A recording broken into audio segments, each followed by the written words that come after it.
किसी इंसान का किसी इंसान पर या समाज पर या मुल्क व कौम पर कितना हक है, इसके लिए कोई कानून ना भी हो तब भी अंदाज़ा लगाया जा सकता है।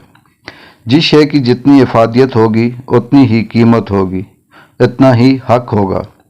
हुकूक का तयन, हुकूक का एहतराम और हुकूक की अदायगी को तवाज़ुन कहते हैं। हुकूक की हिफाजत मीज़ान है। हुकूक का लिहाज करने वाला माशरा एक मुतवाज़न और फलाही माशरा कहलाता है। ज़िंदगी हुकूक से बाहर निकल जाए तो सरकश व बागी हो जाती है। इसकी तमाम कदरें पामाल होकर रह जाती हैं।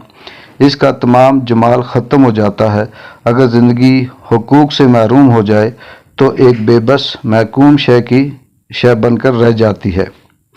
कामयाब माशरा वही है कि चुपके से फ़राइज़ अदा होते रहें और चुपके से ही हुकूक अदा होते रहें।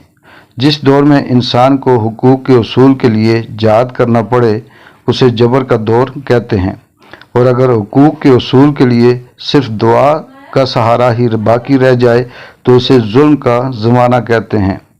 और वो ज़माना जिसमें कुछ लोग हक से महरूम हों और कुछ लोग हक से ज़्यादा हासिल करें, इसे अफरा तफरी का ज़माना कहते हैं। जहाँ हर शय हर जिन्स एक ही दाम फ़रोख्त होने लगे, इसे अंधेर नगरी कहा जाता है। हुकूक और अहमियत का लिहाज ही माशरों को तरक्की की मनाज़िल अता करता है। एक दूसरे के हुकूक के एहतराम से ही समाज में क़याम पैदा होता है। दूसरों के हुकूक का एहतराम किए बगैर अगर इन पर इख्तियार जिताया जाए तो मुमकिन है कुछ अरसे के बाद जिताने के लिए इख्तियार ही ना रहे। हुकूक की अदायगी मोहब्बत पैदा करती है और हुकूक की पामाली नफ़रत। मोहब्बत अतात पैदा करती है और नफ़रत बगावत।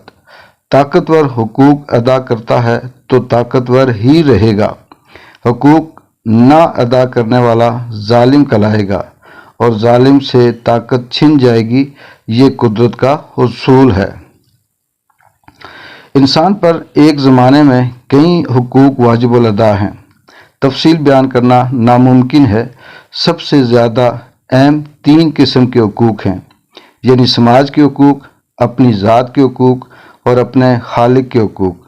समाज के हुकूक में कौम के हुकूक, मुल्क के हुकूक, हुकूमत के हुकूक, पास रहने वालों के हुकूक और उन लोगों के हुकूक जहाँ इंसान मौसर होता है। कौम के हुकूक में सबसे मुकद्दम हक ये है कि हम कौमों की बरादरी में मुअज़्ज़ज़ मकाम दिलाने के लिए सही करें। कौमें अफराद की मेहनत से सरबुलंद होती हैं। हम अपने मुफाद को कौम के मुफाद पर कुर्बान करना सीख लें तो कौम तरक्की करना शुरू कर देगी। अगर अफराद कौमी मनफ़अत को ज़ाती मुफाद पर निसार करते हैं तो नतीजा मुनासिब नहीं हो सकता। हम लोग कबीले, ज़ातें, फ़िरके और सूबाई और मजहबी असमतें तर्क करके एक कौम बने हैं। अगर फिर भी असमतें लौट आए तो कौम ख़त्म हो जाएगी। हम जब पाकिस्तानी हैं तो ये ज़ात क्या और वो ज़ात क्या। सिंधी, बलोची, पठान, पंजाबी क्या मानी। हमारी कौमी शनाख्त पाकिस्तान के दम से है। हम पाकिस्तानी हैं, हमें पाकिस्तानी ही रहना चाहिए। ये कौम का हक है कि हम इनफरादी तशख़्ख़ुस के बजाय इज्तिमाई तशख़्ख़ुस की वसूल के लिए कोशां रहें।